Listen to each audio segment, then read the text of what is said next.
The smoke rose from New York's broken towers like black fingers reaching toward the stars. Ambassador Chen Wei stood on what remained of the United Nations building, her diplomatic uniform torn and covered in dust. Behind her, the city burned. The same fires that consumed every major human settlement across Earth painted the sky in shades of orange and red. Chen looked up at the alien ships hovering in the atmosphere. 12 different species made up the hegemony fleet. For 30 years she had tried to talk to them. 30 years of peace offers, trade agreements, and surrender terms. They had ignored every single one. Final transmission beginning, her aide whispered. The young man's hands shook as he activated the communications array. This would be humanity's last message to the galaxy. Chen straightened her shoulders and faced the camera. Across the galaxy, every ship, every station, every world would receive this broadcast. She had practiced these words for weeks, hoping she would never need to say them. To the Hegemony Council and all who receive this message, she began. Her voice was steady despite the chaos around her. I am Ambassador Chen Wei, speaking for the people of Earth and all human colonies. An explosion echoed in the distance.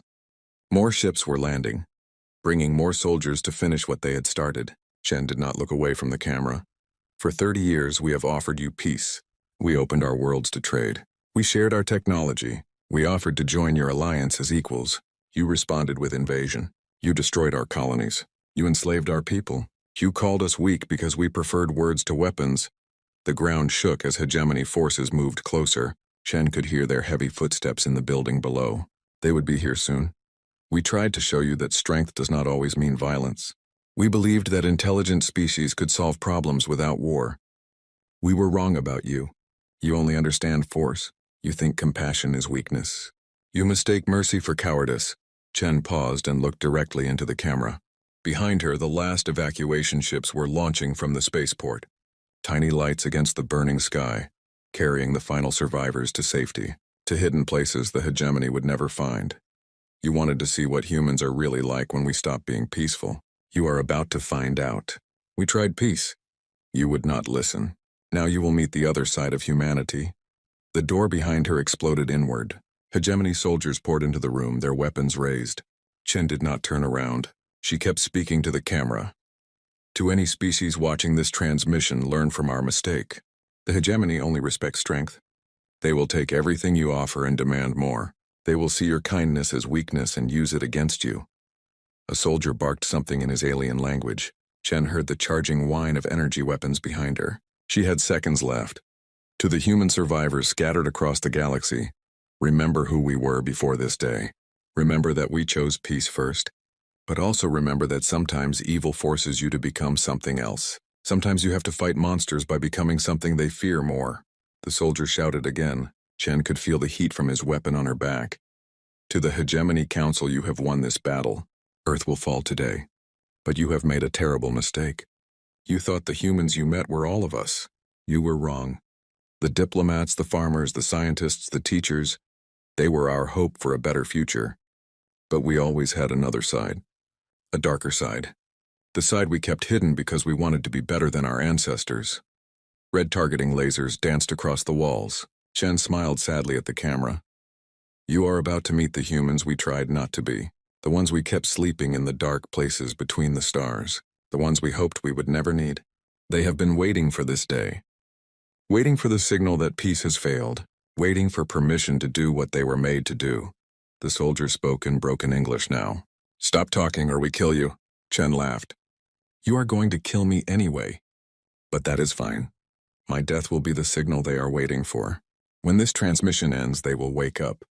And then you will learn why humanity survived every war, every disaster, every enemy we ever faced. She looked into the camera one last time. Somewhere out there, her brother Marcus was watching. Admiral Morrison was watching. General Hayes was watching. All of them asleep in their ships waiting for this moment. We gave you every chance to be our friends. We offered you our best qualities. Our creativity, our hope, our desire to build instead of destroy. You threw it all away. You chose to be our enemies. Now you will meet the worst parts of human nature. The parts we evolved in millions of years of war and death. The parts we tried to leave behind. The energy weapons hummed louder. Chen closed her eyes. We tried peace. Now you get war. Real war. Human war. And we are very, very good at it. The transmission cut off as the weapons fired. Ambassador Chen Wei, humanity's greatest diplomat, died as she had lived, trying to save her people. But her death was not an ending. It was a beginning. Across the galaxy, hidden ships received the signal. In secret bases built over centuries, automated systems came online. In the cold sleep chambers scattered throughout space, military commanders who had been waiting for decades began to wake up. The hegemony had destroyed peaceful humanity. They celebrated as Earth burned. They thought they had won a great victory. They had eliminated the human problem forever. They were wrong. The humans they had fought were the ones who built schools and hospitals, the ones who preferred books to bullets, the ones who chose to create instead of destroy. Those humans were dead now, burned with their cities and their dreams of peace. But other humans were waking up. Humans who had been trained for war since childhood. Humans who studied death the way others studied art. Humans who had been kept in the darkness for good reason. Admiral Morrison opened her eyes in her sleep chamber aboard the battleship, humanity's wrath. Around her, 50 other ships powered up their weapon systems. They had been drifting in space for 20 years, waiting for this signal.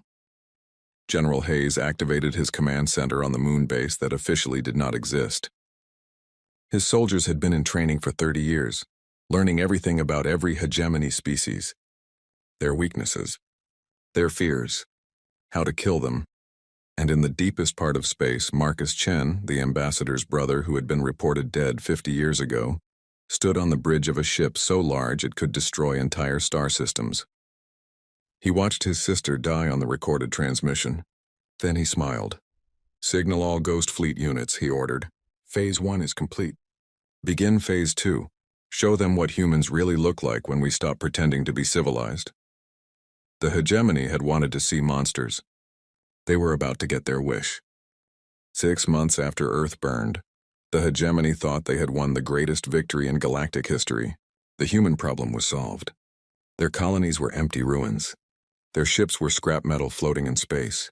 Their home world was a dead rock circling a yellow star. Commander Vex of the Kethvar warrior caste stood on the bridge of his battleship, watching his crew celebrate. They had just finished dividing human territory among the 12 hegemony species. Rich worlds with good soil and clean water, mining systems full of rare metals, strategic positions perfect for military bases. "The humans made it easy for us," Vex told his officers. "They were weak. They talked too much and fought too little. They deserved to die." His communications officer looked up from her station. "Sir, we are receiving a distress call from Kepler Station. They say unknown ships are attacking." Vex laughed. "Probably pirates thinking they can steal human technology. Send the patrol squadron to deal with them." 3 hours later, the patrol squadron was gone. No wreckage. No escape pods. No final transmissions. They had simply disappeared. "Send a full battle group," Vex ordered. He was not laughing anymore. The battle group found Kepler Station intact but empty. Every hegemony scientist and soldier on the station was dead. The attackers had been precise and efficient. No unnecessary destruction. No random violence. Professional work. But the strangest thing was the ship still docked at the station. They were human designs, but unlike any human ships the hegemony had ever seen. These vessels were painted matte black. They had no diplomatic markings, no civilian identification codes. They looked like weapons designed by predators. Admiral Morrison walked through the corridors of Kepler Station, her boots echoing on the metal floors.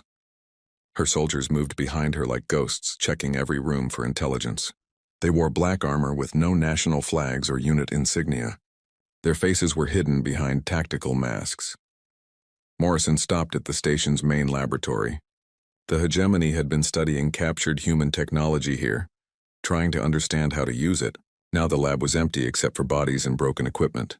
"Status report," Morrison said into her communicator. "All hegemony personnel eliminated," came the reply. "No survivors. No witnesses. Research data destroyed. We found detailed files on human technology and biology. They were planning to use our own inventions against human survivors." Morrison nodded. The hegemony had made another mistake. They thought the technology they captured from peaceful human colonies was all humans could build. They had no idea what military technology looked like. "Begin Phase 2 transmissions," Morrison ordered. Across hegemony space, every ship and station received the same message. The transmission showed Morrison standing in Kepler Station's command center.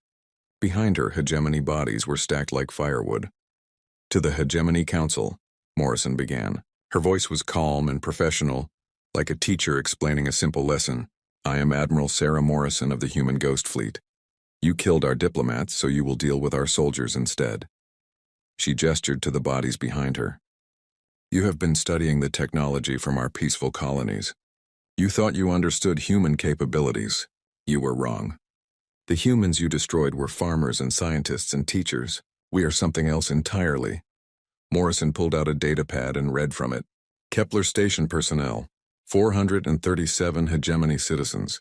Military value minimal. Scientific value minimal. Threat to human survivors eliminated. Time required for operation 6 hours. Human casualties 0. She looked directly into the camera. You wanted to see what humans are really like. These bodies are your first lesson. We are not the species you fought before. We are not interested in peace talks or surrender negotiations. We are not going to warn you before we attack. We are not going to show mercy to prisoners. Morrison dropped the data pad and stepped closer to the camera. You made us this way. For 30 years, our diplomats begged you to stop killing our people. You laughed at them. You called us weak. You said we were cowards because we preferred words to weapons. You taught us that mercy is weakness. She smiled, but there was no warmth in it. Lesson learned. From now on, every interaction between humans and the hegemony will be a military action. You will not receive warnings. You will not receive quarter. You will not receive burials. Morrison turned and walked toward the camera until her face filled the screen. Phase 1 was reconnaissance. We wanted to see how you fight when you think you are safe. Phase 2 begins now. We are going to show you how humans fight when we stop pretending to be civilized. The transmission ended. Across hegemony space, military commanders looked at each other with growing fear. This was not the species they had destroyed 6 months ago. These humans moved like professional killers. They spoke like machines designed for war. On the bridge of his battleship, Commander Vex stared at the blank screen. Send a message to High Command, he ordered. Tell them the humans are not extinct. Tell them something else survived. Something worse. But High Command was already getting reports from across their territory. Human ships were appearing everywhere, hitting targets with surgical precision. Military bases, research stations, supply depots, communication arrays. Always the same pattern. Fast, efficient, deadly. The strangest part was that these humans never tried to capture territory. They would destroy a target completely, then disappear before reinforcements arrived. They seemed to know exactly where hegemony forces would be and how long it would take for help to come. General Hayes monitored the operations from his secret base on Luna. The moon had been declared destroyed along with Earth, but the base was hidden deep underground. For 30 years, his intelligence teams had been mapping every hegemony installation, learning their patrol schedules, identifying their weaknesses. First wave reports, an aide announced. 47 targets eliminated across 12 star systems. Enemy response time exactly as predicted. No human casualties, Hayes nodded. The hegemony had made this easy by being predictable. They followed the same tactical patterns they had used for centuries. They relied on the same technology. They made the same mistakes over and over. Begin second wave operations, Hayes ordered. Target their supply lines this time. Let them know we have been watching everything they do. The hegemony was about to learn that the humans they destroyed had been protecting them from something much worse. The peaceful humans had been a shield, holding back the darker parts of human nature. Now that shield was gone. Admiral Morrison returned to her flagship and looked out at the stars. Somewhere out there, Marcus Chen was preparing the final phase of their plan, the phase that would teach the hegemony what total war really meant. The humans had tried peace for 30 years. Now they would try the other thing they were good at, the thing they had been trying not to be war, real war, human war, and humans had been practicing war for millions of years. The true scope of human preparation revealed itself like a nightmare coming to life. Across the galaxy, installations that had been hidden for decades suddenly activated. Weapons that had been sleeping in the darkness between stars powered up their engines. Soldiers who had been waiting in cold storage for 50 years opened their eyes. General Marcus Chen stood in the command center of Prometheus Station, a base so secret that even most humans did not know it existed. Built inside a rogue planet drifting in deep space, The station had been preparing for this war since before his sister was born. Status report on Ghost Fleet activation, Marcus ordered. 97% of assets now online, his aide replied. 234 battleships, 412 destroyers, 896 support vessels. All commanders awakened and briefed. All weapon systems operational, Marcus nodded. The peaceful humans had built farms and schools and hospitals. The military humans had built this. A fleet larger than anything the hegemony possessed, hidden in places they never thought to look. What about the specialist units? Marcus asked. The Reapers are in position around hegemony military bases. The Shadows have infiltrated their communication networks. The Plague Doctors are ready to deploy biological weapons. The Mindbreakers are standing by to begin psychological operations. Marcus smiled. The hegemony thought they understood humans because they had fought farmers and diplomats. They had no idea what humanity looked like when they stopped holding back. Begin Phase 3, Marcus ordered. Show them what total war means. On the other side of the galaxy, Admiral Morrison received her orders while orbiting a hegemony supply world. The planet below provided food for 12 different star systems. Destroying it would starve millions of enemy soldiers, but Morrison had something better than destruction in mind. Something that would teach the hegemony a lesson they would never forget. Deploy the agricultural virus, she ordered. The virus was a masterpiece of human biological engineering. It would not hurt any living creature. Instead, it would target the specific crops that hegemony species needed to survive. Within weeks, every farm on the planet would be producing food that looked normal, but contained no nutrition. The hegemony would starve slowly, watching their bodies waste away while their stomachs felt full. It was cruel. It was creative. It was completely invisible until it was too late to stop. Meanwhile, the Shadows were infiltrating hegemony communication networks with viruses designed specifically for alien technology. These programs did not just destroy data. They learned. They adapted. They spread from system to system like a digital plague, turning the hegemony's own networks against them. The viruses would monitor military communications and send false orders. They would redirect supply shipments to empty space. They would make hegemony ships fire on their own allies by convincing their targeting systems that friendly vessels were human attackers. But the cruelest part was that the viruses would work slowly. The hegemony would have time to realize what was happening. They would try to stop it. They would fail.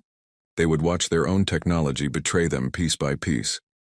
On the planet Kethvar Prime, homeworld of the warrior species that led the hegemony military, something impossible was happening.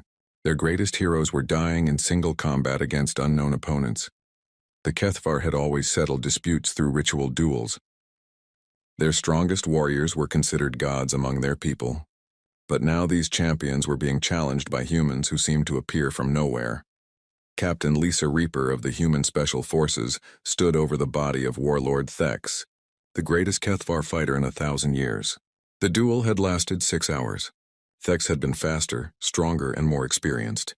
But Lisa had been smarter. She had studied Kethvar fighting styles for 30 years. She knew every move, every weakness, every psychological trigger that would make them angry enough to make mistakes. She had turned their own warrior culture against them. "Who are you?" Thex gasped with his dying breath. "I am what you made us," Lisa replied. "You taught us that only strength matters, so we became stronger than you." The Kethvar watching the duel could not believe what they had seen. Their greatest champion, defeated by a small human female who fought like she had been born for war. It was impossible. It was terrifying. It was spreading doubt through their entire military. Across hegemony space, similar operations were targeting each species according to their specific weaknesses. The aquatic Murthani found their oceans poisoned with compounds that only affected their respiratory systems. They could still breathe air, but the water that covered their homeworlds was becoming toxic. The hive-minded Zephyrians discovered that humans had developed electromagnetic weapons that could sever their collective consciousness. Individual Zephyrians trapped without the comfort of their mental links went insane within days. The plant-like Verdani watched their forests burn with fires that only consumed their species of tree while leaving other plants untouched. Their cities, grown from living wood, collapsed into ash while human fires raged around them. Each attack was precisely calculated to cause maximum psychological damage. The humans were not just winning battles, they were breaking the hegemony's will to fight. Admiral Morrison stood on the bridge of her flagship, watching reports flow in from across the galaxy. Phase 3 was exceeding all expectations. The hegemony was not just losing. They were falling apart. "Ma'am," her communications officer called out, "we are receiving surrender requests from 17 hegemony worlds." "They want to negotiate terms," Morrison laughed. "Tell them we do not negotiate with species that refuse to negotiate. Tell them they had 30 years to surrender. That offer has expired." The hegemony was learning what humans meant by total war. It was not just about destroying the enemy's military. It was about destroying their ability to think, to hope, to resist. It was about making them understand that continuing to fight was worse than death. But the most terrible revelation was still coming. The operations so far had been conducted by human military units, professional soldiers doing a professional job. The hegemony was about to meet something much worse.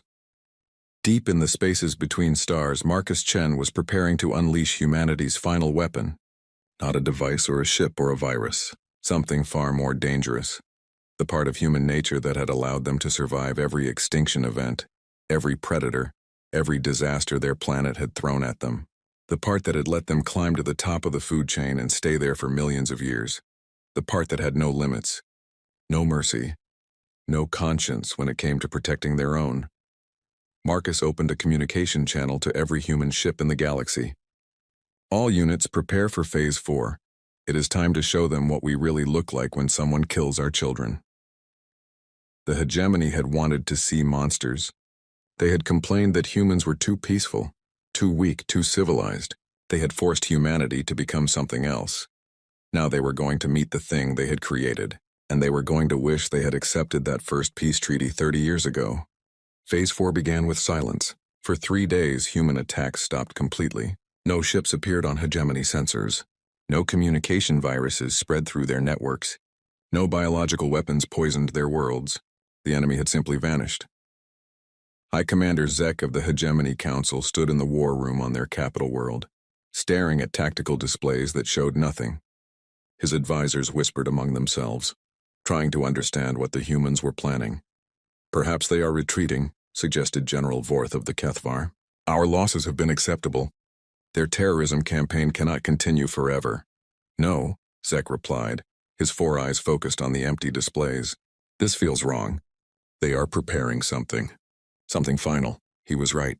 Across the galaxy, human forces were moving into position for operations unlike anything the hegemony had seen. This would not be surgical strikes or psychological warfare. This would be extinction. Admiral Morrison floated in space near the Murthani home system, watching the blue-green worlds that housed billions of aquatic beings. Her fleet had been positioned here for weeks waiting for final orders. Now those orders had come. "Deploy the nanophage," Morrison commanded. The nanophage was humanity's most terrible creation, microscopic machines that could be programmed to target specific genetic sequences. They would spread through water systems like living poison, seeking out Murthani DNA and replacing it with something else. Something that could not survive. The Murthani would not die quickly. The nanophage would work slowly, changing their cellular structure bit by bit. They would have time to understand what was happening. Time to watch their children transform into something that was no longer alive. Time to beg for mercy that would never come. On the other side of the galaxy, Captain Reaper was preparing something equally horrific for the Kethvar. Their warrior culture valued honor above life. They would rather die than be dishonored. So Reaper was going to give them something worse than death. The humans had developed a nerve agent that would not kill Kethvar warriors. Instead, it would paralyze them completely while leaving their minds intact. They would be conscious but unable to move, speak, or fight. For a species that defined itself through combat, it was a fate worse than extinction. "Begin atmospheric seeding of Kethvar Prime," Reaper ordered. Her ships released clouds of invisible gas that would settle into the planet's air supply. Within hours, every Kethvar on the planet would be trapped in their own bodies, aware but helpless. The Verdani faced their own personalized nightmare. Human bioengineers had created a fungus that would consume their plant-like bodies from the inside. The infection would spread through their root networks, connecting every Verdani on their homeworlds in a web of shared agony. They would feel each other dying, unable to disconnect from the collective pain. But perhaps the cruelest fate was reserved for the Zephyrians. The hive-minded species relied on their mental connections for sanity. Humans had developed a way to sever those connections permanently, while keeping the Zephyrians alive. They would be conscious but completely alone in their own minds for the first time in their species' history. The isolation would drive them insane within days. But the humans had also developed drugs to prevent suicide, keeping the Zephyrians alive to experience their madness for decades. Each weapon had been designed specifically for maximum suffering. The humans were not just killing their enemies. They were making them experience every form of horror their species could imagine. General Hayes monitored the operations from his command center, watching as 12 different extinction protocols activated across hegemony space. The data flowing across his screens showed the systematic end of civilizations that had existed for thousands of years. "Sir," his aide reported, "the Hegemony Council is broadcasting surrender offers on all frequencies." "They are begging us to stop," Hayes smiled. "Too late for that. They had their chance to surrender 30 years ago. They chose war instead. Now they get to see what human war really looks like." The Hegemony's surrender offers became increasingly desperate. They offered to give up all human territory. They offered to pay tribute for 1,000 years. They offered to become human slaves. They offered to exile themselves to the edges of the galaxy. None of it mattered. The humans were no longer interested in negotiation. On the capital world of the Hegemony, High Commander Zek watched his civilization die in real time. Reports came in from every system showing the same pattern. Entire species going extinct in ways specifically designed to maximize terror and suffering. "How many do we have left?" Zek asked his aide. "Population estimates show 70% losses across all member species. Military effectiveness down to 12%. Economic collapse complete. Social cohesion failing on every world." Zek closed his eyes. The humans had done the impossible. They had destroyed an empire that controlled half the galaxy in less than 6 months. But worse than that, they had done it with such precision that Zek knew they could have done it any time they wanted. "They were holding back," he whispered. "For 30 years they were holding back. We thought they were weak, but they were just choosing not to destroy us." His aide nodded. "Intelligence reports suggest the humans could have eliminated us completely within days of first contact. Everything they showed us, their diplomacy, their peaceful colonies, their reluctance to fight, it was all real. But it was just one side of their nature. And now we have met the other side," Zek said. Admiral Morrison stood on the bridge of her flagship, watching the Mirthani homeworlds turn brown as their oceans died. Billions of aquatic beings were transforming into something that could not survive in water or air. They would die slowly, watching their children and their civilization collapse around them. "Ma'am," her communications officer reported, "we are receiving a transmission from the Human Fleet Command. General Chen wants to speak with you." Morrison activated the communication screen. Marcus Chen appeared, his face showing no emotion as he delivered his final orders. "Phase 4 is complete," he said. "Begin Phase 5, leave no witnesses. No survivors. No possibility of recovery. Make sure no species in this galaxy ever makes the mistake of thinking humans are weak again." Morrison nodded.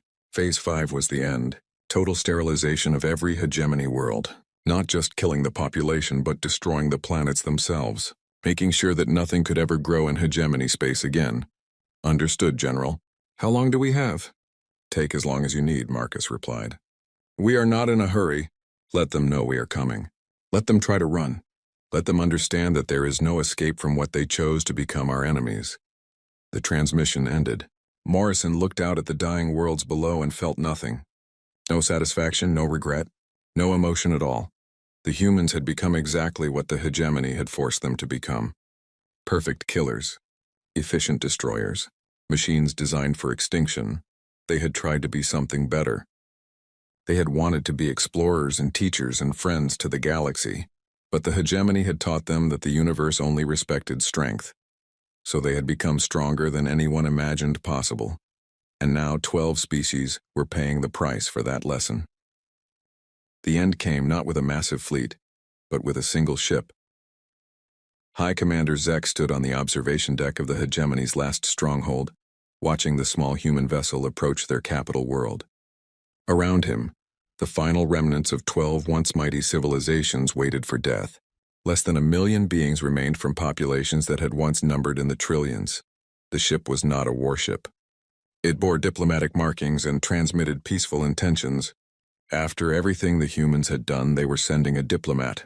"Sir," his aide whispered, "the ship is requesting permission to land. They say they have a message from the human leadership." Zek laughed bitterly. "Let them come. What more can they do to us?" The ship landed in the capital city's central plaza. The doors opened, and a figure stepped out that made Zek's blood freeze. It was Ambassador Chen Wei, the human diplomat whose death had started this war. But she was different now, scarred, changed. Her eyes held depths of pain that had not been there before. Chen walked through the empty streets of the capital, her footsteps echoing off abandoned buildings. The few surviving hegemony citizens who saw her fled in terror. They had seen what her people could do. They knew she represented something more terrible than any weapon. She entered the government building and made her way to the council chambers. The last 12 representatives of the hegemony species sat around a table waiting for her. They looked like broken dolls, their spirits crushed by months of systematic extermination. "High Commander Zek," Chen said, taking a seat at the table. "You look surprised to see me." "You died," Zek whispered. "We watched you die on Earth. The transmission showed your execution." Chen smiled sadly. "I survived. Barely. I spent the last 6 months traveling through what remains of your empire, watching what my people have become. Watching what you forced us to become." She placed a datapad on the table. "These are the final casualty reports. 11.7 billion Murthani dead, 8.9 billion Kethavar dead, 7.2 billion Zephyrians dead, and so on for all 12 of your species. Total deaths, 94.6 billion sentient beings." The numbers hit the council like physical blows. They had known their people were dying, but seeing the complete scope of the slaughter laid out in cold mathematics was overwhelming. "Why?" asked Councillor Mayer of the few surviving Murthani. "Why did you come here to tell us this? Why not just finish the job?" Chen leaned forward. "Because I want you to understand something. This war could have ended differently. Every single one of those deaths could have been prevented. All you had to do was accept peace when we offered it." She activated a holographic display that showed the timeline of human hegemony relations. 30 years ago, we sent our first peace treaty. You rejected it. 28 years ago, we offered trade agreements. You destroyed our merchant ships. 25 years ago, we proposed joint colonies. You enslaved our settlers. The display showed dozens of peace offers, all rejected. Hundreds of attempts at negotiation, all ignored. Thousands of human deaths that could have been prevented. "We tried everything," Chen continued. "We offered you our technology, our friendship, our loyalty. We begged you to stop killing our people. We surrendered unconditionally 3 times. You laughed at us. You called us weak. You said we deserved to die because we would not fight back." Chen stood and walked to the window, looking out at the dead city below. "So we stopped trying to be what you would not let us be. We became what you forced us to become, and now you see the result." "But you won," Zek said desperately. "You destroyed us. It is over. What more do you want?" Chen turned back to face the council. "I want you to make a choice. The same choice you refused to give us." She placed another device on the table. It looked like a simple communicator, but the council knew it was something else. Something final. "This device will transmit a message to every remaining ship in the human fleet," Chen explained. "I can send one of 2 signals. The first signal will order our forces to stand down. The war will end. Your surviving populations will be allowed to live under human supervision. You will never threaten anyone again, but you will survive." "And the second signal?" Zek asked, though he already knew the answer. "Total extinction. Every planet where your species ever lived will be sterilized. Every space station, every ship, every settlement will be destroyed. Your languages will be forgotten. Your cultures will disappear. Your species will become nothing more than entries in human history books." Chen sat down again, her hand resting on the device. 30 years ago, we gave you this same choice. Peace or war. Coexistence or destruction. You chose war. Now I am giving you one last chance to choose differently." The council members looked at each other in despair. After everything that had happened, the humans were still offering them a choice. Even now, at the end of everything, they were trying to find a way to avoid complete genocide. "Why?" Councillor Mayer asked again. "After what we did to your people, why are you offering us mercy?" Chen's expression grew distant. Because if we kill all of you, we become exactly what you said we were. Monsters. And some part of me still remembers who we used to be before you taught us to be killers. She paused, then continued. But I need you to understand something. This offer expires in 1 hour, and if you refuse it, there will be no more chances, no more negotiations, no more mercy. The human war machine we built to destroy you has grown beyond our ability to control it completely. Even I am not sure we can stop it if we decide to finish this. Zek stared at the device. One button to save his people. One button to doom them completely. After all the death, all the horror, all the extinction, it came down to a simple choice. If we accept supervision, he asked, what does that mean? It means your people will live under human law. You will have no military, no weapons, no ships capable of interstellar travel. You will be monitored constantly. Any sign of aggression will result in immediate termination. You will essentially be prisoners in your own space. But we will live. You will live. Your children will live. Your cultures will continue, even if they are forever changed. It is not the future you wanted, but it is a future. The council debated frantically, knowing their time was running out. Some argued for pride for choosing death over slavery. Others begged for any chance at survival. Finally, Zek made the decision that would determine the fate of trillions of potential future lives. We accept your terms, he said quietly. We choose to live. Chen nodded and pressed the first button. Across the galaxy, human fleets received the stand-down order. The extinction protocols were cancelled. The war was over. You have made the right choice, Chen said. The choice we hoped you would make 30 years ago. She stood to leave, then paused at the door. I want you to send a message to every species in the galaxy. Tell them what happened here. Tell them that humanity offered peace first and war second. Tell them that we prefer to build rather than destroy. But also tell them what happens to species that mistake our kindness for weakness. Chen walked back to her ship, leaving the survivors to process what had happened. She had prevented total genocide, but at a cost. Humanity had revealed its true nature to the galaxy. They were no longer the peaceful explorers they had once been. They were something harder, something more dangerous. As her ship lifted off, Chen recorded one final message to be broadcast across the galaxy. To all species who received this transmission, I am Ambassador Chen Wei of Earth.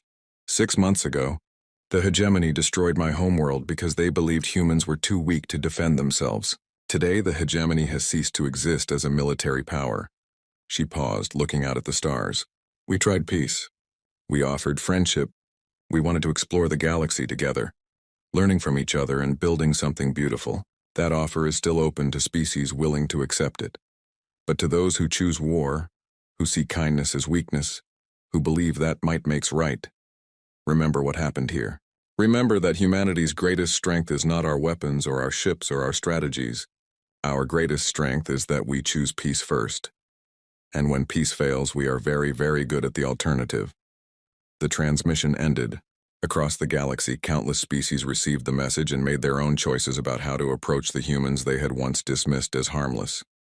Most chose peace. They had seen what happened to those who chose war. But in the depths of space, human fleets continued their patrols, keeping watch over a galaxy that now understood what they were really capable of when pushed too far. The humans had tried peace. When that failed, they had shown the galaxy the other side of their nature. Now everyone knew that both sides existed, and everyone could choose which one they wanted to meet.